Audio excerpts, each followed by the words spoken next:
tetapi ia berpaling dan menegur mereka. Lalu mereka pergi ke desa yang lain.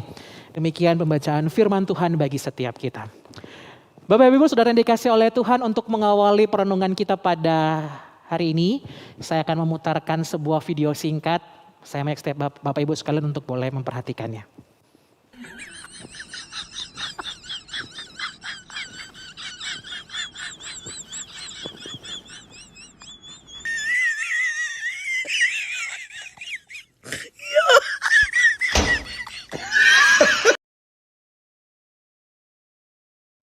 Ya, Bapak Ibu yang dikasih oleh Tuhan, video singkat ini mengisahkan tentang sebuah keadaan di mana ada sekelompok orang yang tengah mengantri, tengah ngantri menantikan untuk toko yang di depan tadi itu dibuka. Nah, ketika lagi asik mengantri, ketika lagi menunggu agar toko itu dibuka, terus tiba-tiba ada seorang bapak-bapak yang datang dari belakang, kemudian menyela barisan tersebut, mau maju ke depan gitu kan, mau melakukan sesuatu. Akhirnya memicu untuk seorang bapak yang paling depan, yang mungkin dia sudah menanti cukup lama ya, dapat barisan paling depan. Ya, dia menanti, terus kemudian melihat hal itu, dia menjadi kesal. Dia kesal dengan apa yang dilakukan oleh orang tadi yang baru datang, tiba-tiba menyela, kemudian mau ambil yang paling pertama. Tapi Bapak Ibu, kalau kita melihat akhir dari video tadi itu, ternyata yang tadi menyela itu adalah orang sang pemilik toko tersebut yang hendak membuka toko tersebut. Nah, Bapak Ibu yang dikasih oleh Tuhan, kita bisa lihat bahwa ada kesalahpengertian, ya, ada kesalahpahaman, dan pada akhirnya menuju kepada ketidaksabaran dan terburu-buru untuk kesal. Nah, Bapak Ibu dikasih oleh Tuhan, sepintas ketika kita melihat video ini tentu membuat kita tersenyum. Kita merasa lucu, merasa konyol gitu kan ya dengan apa yang terjadi tadi. Namun Bapak Ibu dikasih oleh Tuhan, akan tetapi kalau kita renung-renungkan, bukankah hal seperti ini sering kita jumpai dan sering terjadi pada diri kebanyakan orang. Bersikap menjadi, minta tolong bantuannya. Bersikap menjadi tidak sabar, mudah kesal dengan perasaan marah yang kuat. Pada suatu keadaan yang mana terkadang kita tidak terlalu paham konteks atau duduk persoalan seperti kasus di video tadi Bapak Ibu. Atau mudah tidak sabar, mudah kesal, mudah marah kepada suatu tindakan atau tindakan kesalahan atau kegagalan orang lain yang biasanya mungkin tidak disengaja maupun bisa jadi memang disengaja. Dan Bapak Ibu, biasanya sikap ini sering kita ungkapkan secara verbal maupun secara aksi yang cenderung untuk mempermalukan dan menyalahkan mereka yang menjadi objek dari ketidaksabaran kita.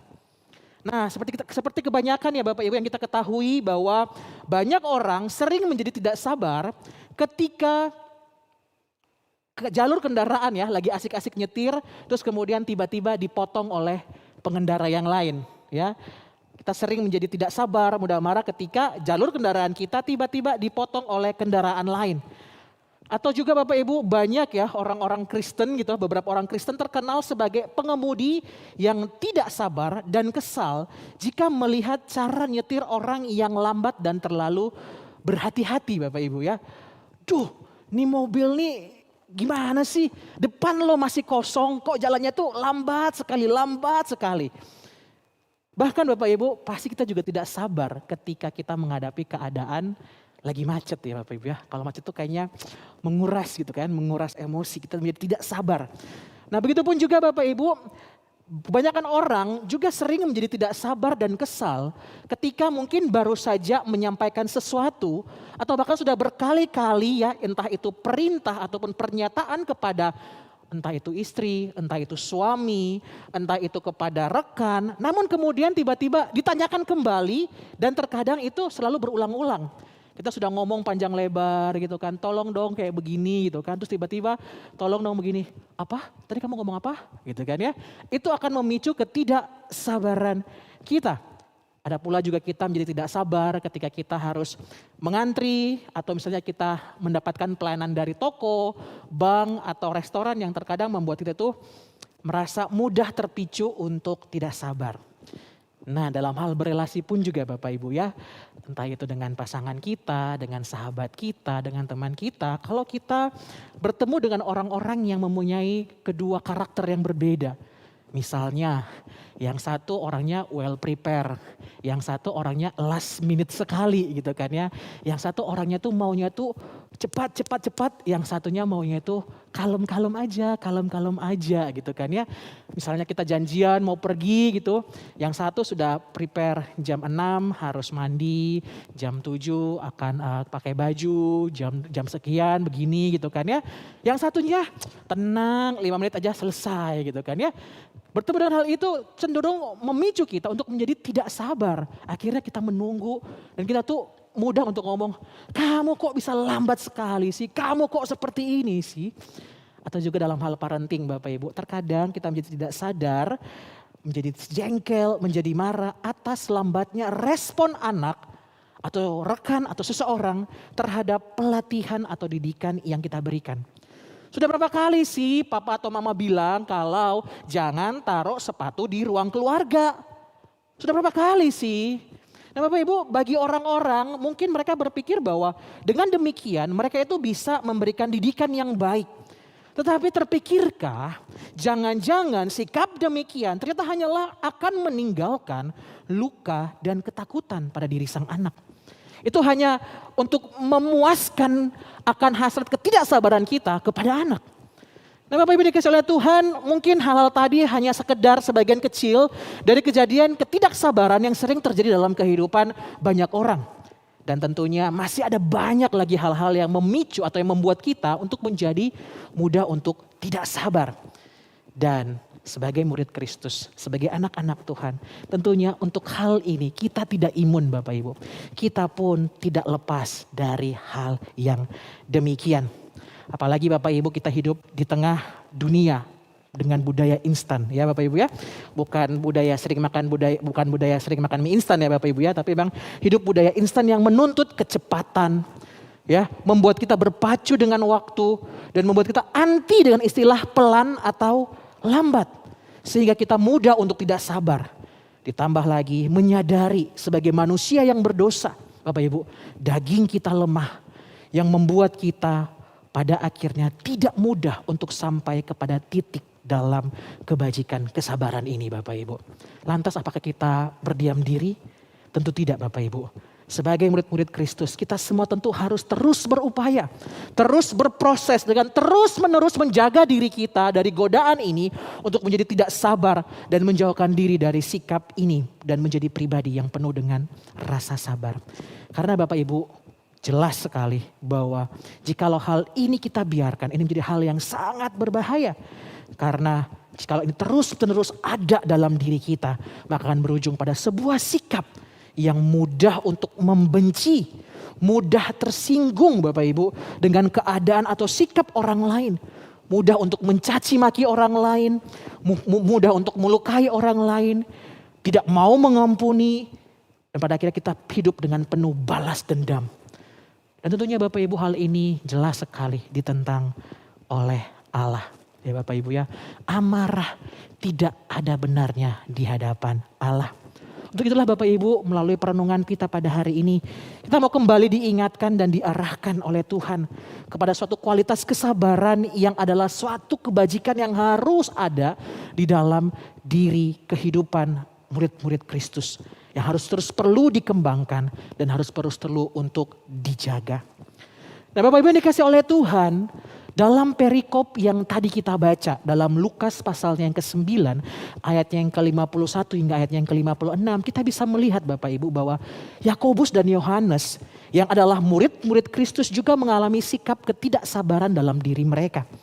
Hal itu terjadi ketika Yesus dan murid-muridnya ini Bapak Ibu hendak menuju ke Yerusalem. Namun mereka harus mampir sebentar ke desa orang Samaria untuk mempersiapkan segala sesuatunya. Namun di sana ternyata mereka mengalami penolakan. Dan terhadap penolakan yang diberikan oleh orang-orang Samaria ini direspon oleh Yakobus dan Yohanes dengan ketidaksabaran. Dengan rasa marah, mereka kesal, mereka jengkel dan terprovokasi dengan sikap yang ditunjukkan oleh orang-orang Samaria. Mungkin mereka berpikir, apa-apaan orang Samaria ini? Apa yang telah mereka perbuat? Seharusnya mereka itu senang dong dan menerima kami datang ke kota kalian. Kalian tidak tahu siapa kami. Kami rombongan orang-orang yang telah melakukan begitu banyak hal. Orang-orang yang sampai datang mencari kami. Tapi kok kalian kenapa? Kok menolak gitu kan ya. Alhasil mereka meminta Yesus, dikatakan di dalam ayatnya yang ke-54 dikatakan bahwa Tuhan, apakah perlu kami menurunkan api dari langit untuk membinasakan orang Samaria ini? Nah Bapak Ibu, jelas sekali ketidaksabaran itu memuncak di dalam diri Yakobus dan Yohanes. Mereka jengkel, mereka marah, mereka tersinggung dan menjadi benci terhadap sikap orang Samaria itu. Namun apa respon Tuhan? Apa yang menjadi respon Tuhan terhadap sikap mereka? Dikatakan di dalam ayat yang ke-55 dikatakan, akan tetapi Yesus berpaling dan menegur mereka.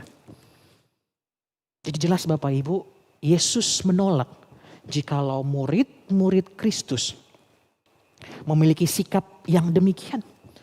Sikap yang tidak sabar, mudah marah, reaktif, impulsif. Kenapa Bapak Ibu? Karena fokus misi kedatangan Yesus pada waktu itu Bapak Ibu bukan untuk menjadi selebriti yang harus diagung-agungkan dengan apa yang dia perbuat sehingga menjadi diktator, ya. Dan juga bukan datang untuk menghakimi orang-orang, melainkan untuk mengasihi manusia dengan membawa kabar baik Bapak Ibu, menawarkan akan keselamatan kepada orang-orang. Lagi pula Bapak Ibu, bukankah penolakan dari orang Samaria ini seharusnya wajar? Kalau kita melihat latar belakang budaya, orang Samaria dan orang Yahudi itu bukan orang yang akur kan Bapak Ibu. Apalagi tadi dikatakan bahwa mereka hendak ke Yerusalem. Tentunya pasti orang Samaria langsung notice bahwa oh ini pasti orang Yahudi. Jadi bukankah penolakan yang ditunjukkan oleh orang Samaria itu harusnya itu wajar? Karena memang punya latar belakang tersebut gitu kan ya. Serta fokus Yesus pada waktu itu dalam konteks bagian ini Bapak Ibu. Kalau kita lihat adalah Yesus pun juga berfokus kepada Yerusalem. Yesus tengah berfokus pada Yerusalem untuk mempersiapkan kematiannya. Nah makanya setelah itu Yesus tuh menegur para murid-muridnya ya. Dikatakan lalu mereka pergi ke desa lain ya. Dia berpaling menegur lalu dia pergi berpaling ke desa lain. Bapak Ibu menjadi tidak sabar. Bapak Ibu menjadi tidak sabar, kesal dan kemudian menghukum orang Samaria bukan isi hati Tuhan pada waktu itu. Yesus justru mau mengasihi mereka. Namun jika ditolak ya tidak apa-apa. Itu adalah pilihan daripada mereka. Nah hal inilah Bapak Ibu yang tidak dipahami oleh Yakobus dan Yohanes. Mereka lebih cenderung terdorong kepada hasrat keinginan pribadi mereka Bapak Ibu. Ya, egoisnya mereka itu lebih besar dan lebih menguasai mereka daripada peka kepada kehendak Tuhan. Yang mana bagi mereka sudah seharusnya tidak perlu ada penolakan. Bagi mereka orang Samaria itu harus menghormati mereka.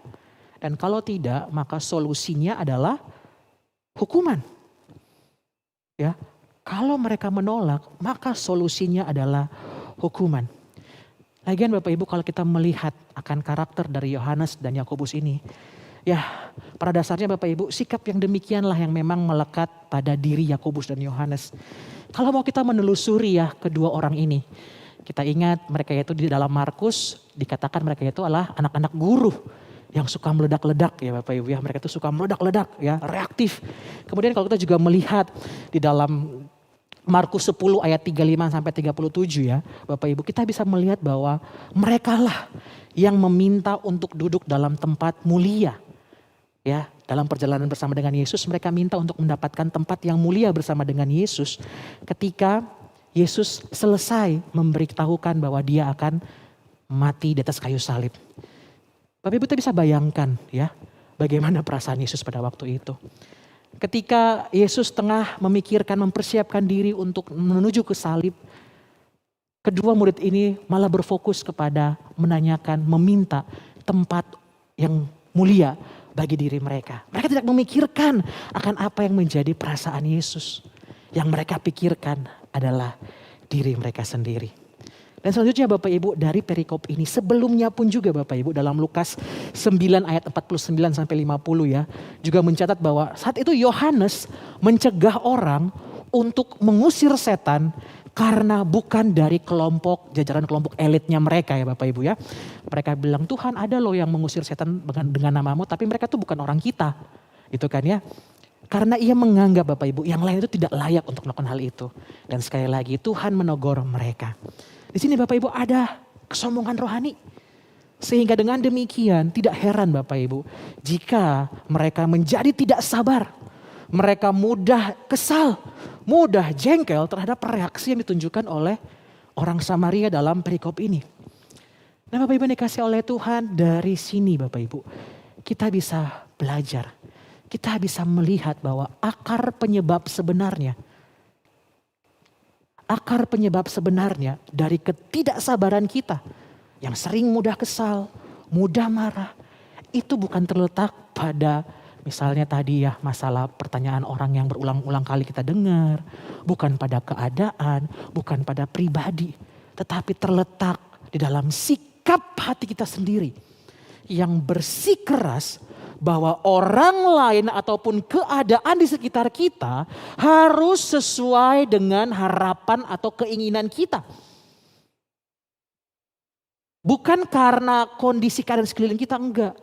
Ya bukan karena, tapi karena keinginan kita punya ekspektasi bahwa apa yang kita mau itu harus terjadi, harus terlaksana sesuai dengan harapan kita. Sehingga ketidaksabaran itu mudah untuk terpicu. Serta adanya rasa kesombongan, rasa merasa diri paling benar. Kita mau perjalanan kita itu nyaman dengan tidak diganggu oleh orang lain yang tiba-tiba menyalip jalanan kita. Namun Bapak Ibu, pernahkah kita berpikir ya, pernahkah kita peduli bahwa sebenarnya mungkin ia tidak mau menyalip jalanan kita Bapak Ibu. Namun karena suatu keadaan dia harus terburu-buru. Atau mungkin saat itu ada pribadi yang perlu segera ditolong sehingga ia terpaksa untuk menyalip jalanan kita. Karena memang ini adalah situasi yang urgent. Ataukah kita mau itu orang lain pun harus menyamakan gaya kita untuk menyetir dengan kecepatan mobil kita seperti dalam film Fast to Furious gitu kan ya. Yang itu wah kita harus samakan. Orang pun juga harus sama dengan gaya bawa mobil kita gitu kan ya. Tapi Bapak Ibu, pernah kita berpikirkan ya. Padahal sesungguhnya kita itu tuh tidak tengah dikejar-kejar oleh waktu. Itu cuma hanya keinginan kita saja. Kita mau agar semua orang itu harus punya gaya mobil tuh ya kenceng dong, harus enak dong gitu. Tapi kita lupa. Jangan-jangan orang yang di depan kita itu adalah orang yang tengah berlatih. Mungkin orang itu tengah baru belajar menyetir karena memang keadaan yang menuntut dia harus segera bisa bawa kendaraan. Karena mungkin masalah ekonomi mungkin dia mau segera menjadi seorang driver online. Tapi karena dia masih kurang berani untuk memiliki keberanian untuk bawa kendaraan. Sehingga pada akhirnya dia mungkin agak pelan, agak jalan. Tapi kita sudah apa? Sudah buru-buru untuk kesal. Kita tidak pernah memikirkan. Kenapa? Harapan kita, keinginan kita harus sesuai tentang apa yang menjadi keinginan kita. Begitupun juga dengan permasalahan ketika kita menjadi mudah kesal saat menerima pertanyaan ulangan dari seseorang padahal baru saja kita sampaikan atau bahkan sudah berkali-kali kita sampaikan dan tidak dimengerti. Itu permasalahannya bukan pada pertanyaannya, tapi karena kita membiarkan diri kita dikuasai oleh keinginan diri kita. Kita mau agar sekali kita bicara orang dengar dengan kita. Kita mau kita sekali bicara, orang tuh jangan lupa dan berkali-kali untuk nanya. Udah sekali kok berkali-kali. Gitu kan ya. Padahal kita lupa, mungkin bisa saja pada waktu itu. Orang tersebut itu mungkin tengah mengalami permasalahan pendengaran. Mungkin bisa saja orang pada itu tengah tidak fokus. Karena dia lagi sibuk mempersiapkan segala sesuatu. Pokoknya semuanya tentang saya, saya. Jika tidak tentang saya, jika tidak semua harus sesuai dengan harapan saya, maka ketidaksabaran itu muncul dan mudah terpicu. Kita kayak istilahnya itu kita akan memberi makan kepada ketidaksabaran kita, akhirnya keluar, terpancar dalam sikap kita. Padahal Bapak Ibu, kalau kita mau sedikit mengerti, sedikit aja ya, sedikit mengerti, memahami, bahkan mau merendahkan hati kita, saya pikir bahwa kesabaran kita tidak akan terganggu Bapak Ibu. Untuk itu mari Bapak Ibu, buanglah sikap egois kita. Buanglah jauh-jauh sikap egois kita yang mementingkan diri kita sendiri dan merasa diri itu paling benar. Seperti minggu lalu ya, bahkan 2 minggu berturut-turut kayak kita dibombardir dengan hal ini ya, dengan ingat-ingatan tentang hal ini bahwa kita harus benar-benar membuang segala egonya kita, segala sikap yang mementingkan diri sendiri. Kemudian latihlah kesabaran kita Bapak Ibu. Latihlah kesabaran kita dengan apa? Memupuk kasih. Memupuk kasih di dalam hati kita. Perbanyaklah kasih dalam diri kita Bapak Ibu. Bukan ego kita. Sebab kasih itu sabar Bapak Ibu ya. Dalam 1 Korintus mengatakan bahwa kasih itu sabar. Sehingga jika semakin besar kasih kita, maka secara logika ya sudah seharusnya pula kesabaran kita juga semakin membesar. Karena kasih itu sabar, logikanya semakin besar kasih dalam diri kita, maka semakin besar pula kesabaran kita. Ingatlah selalu Bapak Ibu, bukankah sebagai murid Kristus, kita telah menerima kasih yang begitu melimpah daripada Tuhan? Bukankah itu sudah lebih daripada cukup untuk membuat kita untuk memperbesar kapasitas kesabaran kita? Kasih Allah yang begitu besar telah dianugerahkan bagi setiap kita. Tapi Bapak Ibu, jika kita merasa bahwa sulit untuk sabar, pertanyaannya adalah kasih seperti apa yang selama ini kita terima dalam diri kita? Kasih seperti apa yang ada di dalam diri kita? Sebab kasih Allah adalah kasih yang sabar. Kasih yang dinyatakan melalui karya Kristus di atas kayu salib Bapak Ibu. Kasih inilah yang sudah seharusnya membuat kita boleh hidup di dalam kasih yang besar. Ia sudah selayaknya menjadi tidak sabar Bapak Ibu dengan kita. Ya, melihat akan apa yang kita lakukan. Dialah pribadi yang mungkin seharusnya mudah untuk kesal sama kita. Melihat apa yang sudah kita perbuat. Namun ia tetap mengasihi kita. Ia tetap sabar dengan kita. Karena kasihnya yang begitu besar bagi setiap kita. Masakan Bapak Ibu kita yang telah menerima perlakuan yang demikian. Telah mendapatkan anugerah kasih yang begitu besar. Masakan kita yang mengaku sebagai murid-murid Kristus. Tidak mau terus memupuk itu dalam diri kita. Menghidupi kasih itu. Memperbesar kapasitas kasih kita. Sehingga pada akhirnya kita bisa mengontrol diri kita. Untuk tidak terjebak di dalam ketidaksabaran. Bukan hanya pada keadaan. Bukan hanya pada orang lain. Tapi juga kepada sesama kita. Suami, istri, anak-anak kita. Karena merekalah circle terdekat yang terkadang membuat kita mudah untuk tergoda menjadi tidak sabar. Selain itu Bapak Ibu, Petrus pernah menulis ya di dalam 1 Petrus 4 ayat 8. Kasih menutupi banyak sekali dosa. Kalau firman Tuhan mengatakan bahwa jika kasih menutup banyak sekali dosa, apalagi dengan tindakan yang membuat kita kesal Bapak Ibu. Logikanya masuk aja Bapak Ibu. Kalau kasih menutup banyak sekali dosa, apalah sikap tindakan orang yang hanya membuat kita kesal gitu kan ya. Tidak ditutupi, tidak bisa dimenangkan oleh kasih itu. Kasih tentu membuat kita menjadi sabar dan melupakan akan kekesalan kita. Untuk itu mari Pupuklah kasih itu. Perbesarlah kapasitas kasih itu dalam diri kita. Berikutnya, periksalah dan kembangkan sikap kerendahan hatian kita. Erat kaitannya Bapak Ibu kesabaran itu dengan kerendahan hatian. Orang yang tidak sabar itu cenderung orang yang sombong. Sedangkan firman Tuhan menunjukkan bahwa kerendahan hati menimbulkan kesabaran. Nah Bapak Ibu, untuk itu periksalah.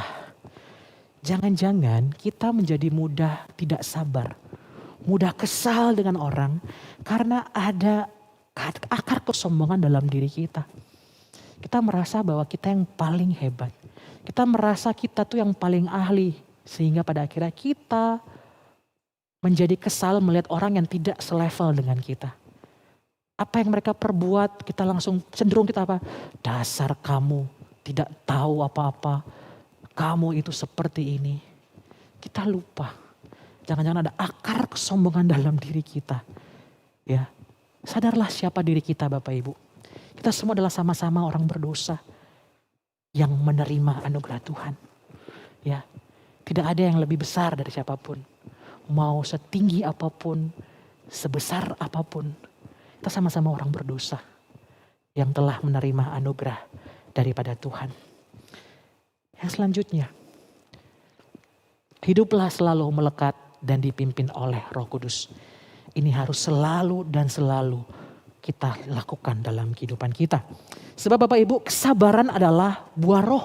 Ya, dalam Galatia 5 ayat 22 mengatakan bahwa buah roh itu adalah kasih, sukacita, damai sejahtera, kelemah lembutan, kesabaran. Ya Bapak Ibu, adalah buah roh. Yang mana hal ini akan terpancar dalam diri kita sebagai murid Kristus jikalau kita senantiasa hidup di dalam pimpinan Roh Kudus. Bagaimana kita bisa membuahkan buah roh kesabaran kalau kita tidak membiarkan diri kita hidup dipimpin oleh Roh Kudus. Ya. Jadi Bapak Ibu, latihlah selalu hidup kerohanian kita dengan mengizinkan agar firman Allah itu bisa diam dengan segala kekayaannya di dalam hati kita. Jangan keraskan hati kita, tetapi lembutkanlah hati kita. Buanglah segala sesuatu yang kotor dan jahat yang begitu banyak dalam hidup kita, agar kita dapat mendengar pimpinan daripada Roh Kudus. Dan kita hidup di dalam pimpinannya. Kalau masih banyak hal yang mengganjal diri kita, yang menutup pintu roh itu bekerja dalam diri kita, ya sia-sia Bapak Ibu ya, sia-sia.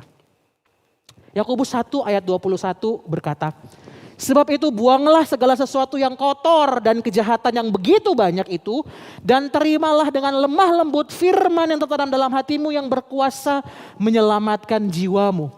Bapak Ibu, ini berkaitan dengan ayatnya yang ke-19 yang mengatakan bahwa Yakobus meminta jemaat untuk apa? Untuk cepat mendengar, lambat berkata-kata dan lambat juga marah. Nah, salah satunya dengan cara apa? Dengan cara apa? Kita terus mendengarkan, ya, mendengarkan pimpinan daripada Roh Kudus. Nah, bagaimana bisa mendengarkan pimpinan Roh Kudus kalau hidup kita masih dihalangi oleh hal-hal kejahatan dalam diri kita? Bapak Ibu, kata kotoran dalam ayat 21 ini dalam bahasa Yunani itu adalah kata ruparia atau kata rupos yang menurut penafsir yakni William Barclay bahwa ini secara medis diartikan sebagai kotoran telinga, ya. Jadi Bapak Ibu, tanpa membuang kotoran telinga, seseorang tidak bisa mendengar dengan baik, bukan? Kalau diganjal dengan banyaknya kotoran telinga pasti kita agak susah untuk mendengar. Ya, jadi tanpa membuang kotoran telinga, maka kita tidak akan memiliki pendengaran yang baik akan pimpinan daripada Roh Tuhan. Penyebutan ini adalah segala sesuatu yang kotor, yang jahat di mata Allah. Yaitu bagian dari kehidupan lama kita. Seperti iri hati, sirik, dendam, benci, serakah, tamak, termaksud kesombongan dan mementingkan diri sendiri. Dengan demikian kita akan peka pada tuntunan Roh Kudus ketika kita melepaskan seluruh sumbatan-sumbatan dalam diri kita yang menghalangi kita dipimpin oleh Roh Kudus. Maka kita akan menjadi pribadi yang penuh hikmat dan bijaksana. Yang membawa kita kepada kesabaran dan dengan penguasaan diri. Bapak Ibu, ketika Roh Allah itu menguasai kita. Apapun yang datang kepada kita, tidak akan kita responi dengan didorong oleh egonya kita. Namun akan didorong oleh hikmat yang daripada Tuhan yang menuntun kepada kesabaran. Sehingga kita boleh menjadi pribadi yang bijaksana. Banyak mengerti dan memahami, tetapi lambat untuk bereaksi. Murid-murid Kristus itu kalau tidak sabar itu karena seringkali apa? Itu tuh terlalu cepat segera bereaksi. Tanpa kita mau duduk tenang, mau dengan jernih memikirkan akar permasalahan. Tapi kita apa? Selalu cepat bereaksi. Makanya Yakobus bilang apa? Cepat mendengar tetapi lambat untuk berkata-kata dan lambat untuk marah. Nah, ayat ini akan selalu mengingatkan setiap kita. Jadi kalau kita mulai tidak sabar, ingatlah Yakobus 1 ayat 19 ini yang terus mengingatkan kita untuk lambat kita berkata-kata, marah, tapi kita coba memahami dulu, mengerti dulu. Dan kita minta hikmat daripada Tuhan untuk memimpin kita kepada hal tersebut. Untuk itu Bapak Ibu, mari sebagai murid Kristus, jadilah sabar dan janganlah cepat marah. Berlaku tidak sabar hanyalah merugikan diri kita sendiri. Bahkan Amsal berkata bahwa orang yang tidak sabar adalah orang yang bodoh. Amsal dan pengkhotbah selalu mengasosiasikan orang yang mudah marah. Orang yang tidak sabar itu dengan apa? Orang yang bodoh. Orang yang penuh dengan kebodohan. Jadi Bapak Ibu, buanglah hal tersebut. Jadilah sabar. Itu berkata bahwa ya wajar dong kita marah. Benar Bapak Ibu, marah itu sesuatu yang netral. Tetapi akan menjadi bermasalah ketika hal itu sering kali ada dalam diri kita. Itu akan menjadi bermasalah ketika hal itu mudah sekali terkurut. Dan apalagi akan menjadi masalah ketika marah itu bukan didasari atau dilandasi dengan kebenaran yang objektif atau kebenaran yang sesuai dengan firman Tuhan, tapi karena kebenaran subjektivitas kita atau demi keinginan kita sendiri. Untuk itu buanglah, jadilah sabar, cepat marah. Toh Bapak Ibu, kalau kita sering menjadi orang yang mudah marah, tidak sabar Bapak Ibu ya, hal itu tidak memberikan pemandangan yang elok bagi orang-orang di sekeliling kita, bukan? Apa-apa gak sabar, apa-apa kesal ya. Maka kita akan tersandung Bapak Ibu. Mereka akan tersandung melihat apa yang menjadi sikap kita. Dan kita tidak menjadi garam dan terang Kristus di tengah dunia ini.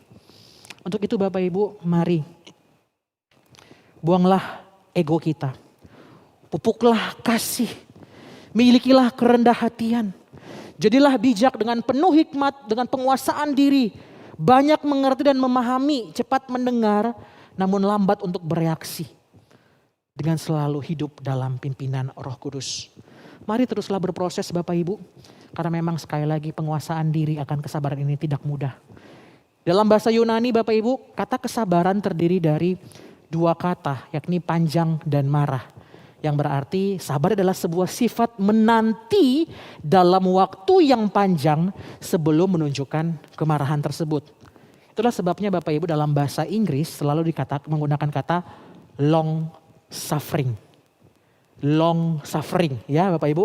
Artinya rela menderita dalam waktu yang panjang. Dalam waktu yang panjang. Tapi Bapak Ibu, meskipun ini adalah perjuangan kita. Ingatlah bahwa ketika kita sungguh-sungguh melekat pada Tuhan. Kolose 1 ayat 11 berkata bahwa dikuatkan dengan segala kekuatan oleh kuasa kemuliaannya untuk menanggung segala sesuatu dengan tekun dan sabar. Inilah janji Tuhan bahwa ketika kita melekat kepadanya, Ia akan memampukan kita. Ditambah lagi Bapak Ibu, di dalam komunitas bersama yang telah kita bangun bersama dalam kelompok kecil, ya, ada support system dari mereka yang selalu mendukung dan mengingatkan. Saya percaya Bapak Ibu, kita akan bertumbuh dalam kesabaran ini Bapak Ibu. Untuk itu mari pergunakan komunitas yang ada ini untuk selalu mengingatkan, untuk selalu mendorong kita agar kita boleh semakin hari disempurnakan seturut dengan apa yang menjadi kehendak Tuhan. Kiranya Tuhan boleh menolong setiap kita. Kita berdoa.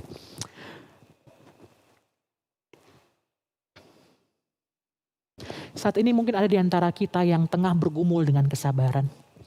Untuk itu mari saat ini datanglah di hadapan Tuhan. Kita nyatakan itu di hadapannya. dan memohon pertolongan Tuhan untuk memampukan setiap kita. Terima kasih ya Tuhan untuk firman-Mu yang kembali mengingatkan kami akan sebuah karakter yang sering kali menjadi pergumulan setiap kami. Kami mudah terpicu, mudah tersulut dengan hal-hal ini ya Tuhan. Membuat kami menjadi tidak sabar dalam menghadapi segala sesuatu. Terima kasih ketika Engkau boleh menyatakan itu bagi kami. Terima kasih kalau Engkau telah membimbing kami. Biarlah Tuhan Engkau senantiasa terus menolong sehingga dalam kehidupan kami boleh menjadi murid-murid Kristus yang senantiasa berpegang pada firman-Mu dan terus menghidupi akan karakter-karakter yang sesungguhnya yang Tuhan inginkan terhadap diri kami. Terima kasih ya Tuhan, dalam nama Tuhan Yesus kami berdoa. Amin. Kiranya Tuhan menolong setiap kita.